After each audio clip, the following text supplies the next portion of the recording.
Hi అందరికీ నమస్కారం. మళ్ళీ ఏ గుడికి వెళ్ళిందిరా బాబు, మళ్ళీ వీడియో తీసేస్తుంది అని అనుకుంటున్నారా? ఇది గుడి లొకేషన్ అయితే కాదండి, మా ఇంటి ముందు లొకేషనే. మా ఇంటి ముందు లొకేషన్ చూసారా ఎంత అందంగా ఉందో? చాలా బాగుంది కదా, చూడడానికి చాలా ఆహ్లాదంగా ఉంది. చూస్తున్నారా, చెత్త అంతా ఇక్కడే వేస్తారండి. ఇది ఎక్కడో చెత్త కాదండి, మా ఇంటి ముందే. మా ఇల్లు ఇది, ఇంటి ముందే.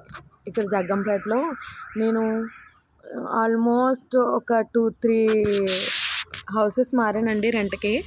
ప్రతి దిక్కున సేమ్ సిచ్యువేషన్ ఈ 2 ఇయర్స్లోనే కూడా. లాస్ట్ ఇయర్ అయితే ఈ చెత్తకి పన్ను కూడా పెట్టారండి. తడి చెత్త, పొడి చెత్త, సంథింగ్ ఏదో. మరి ఈ చెత్త అంతా ఎందుకు మిగిలిపోయింది అనేది మనకు తెలీదు. కాకపోతే ఏంటంటే జగ్గంపేట అనేది ఒక మారుమూల గ్రామం అయితే కాదు, నాకు తెలిసి డెవలప్డ్ ఏరియా. కాకపోతే చూసారా ఎలా ఉందో? ఇలాంటి ప్రదేశాల్లో పిల్లలు తిరిగితే ఎలా ఉంటుంది? అండ్ మ్యాక్సిమం లోపల జగ్గంపేట లోపల అంతా ఇదే పొజిషను. ఈ కాలువ ప్రాబ్లమేనండి ఎవరికైనా. మరి ఇన్ని సంవత్సరాల నుంచి ఈ ప్రాబ్లం క్లియర్ అవుతూ లేదు. మరి అంటే పెద్ద పెద్ద నాయకులందరూ ఇలా లోపలికి కాకుండా, హైవే మించి వెళ్ళకుండా ఇలా లోపలికి వచ్చి ప్రతిదీ చెక్ చేసుకుని వెళ్తే కనుక ఖచ్చితంగా కనిపిస్తుంది. ఎందుకనుకుంటున్నారు? ఈ రోడ్డు ఒకవైపు ఏమో గోకవరం రోడ్డు వెళ్తుంది, ఒకవైపు ఏమో గొల్లగుంట రోడ్డు వెళ్తుంది. మరి నాకు తెలిసినంత వరకు డెవలప్డ్ ఏరియా ప్రస్తుతానికైతే. కాకపోతే హైవే మించి వెళ్ళకూడదు రాజకీయ నాయకులు ఎవరు.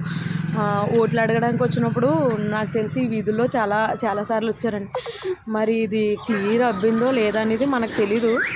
ఎందుకంటే టీడీపీ వాళ్ళు వచ్చారు, వైసీపీ వచ్చారు, అందరూ వచ్చారు.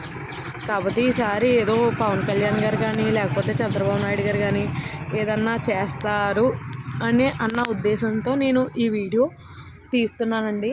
కానీ ఇలా కాలువ ప్రాబ్లం మాత్రం ప్రతి ఒక్కరికి ఉంది జగ్గంపేటలో.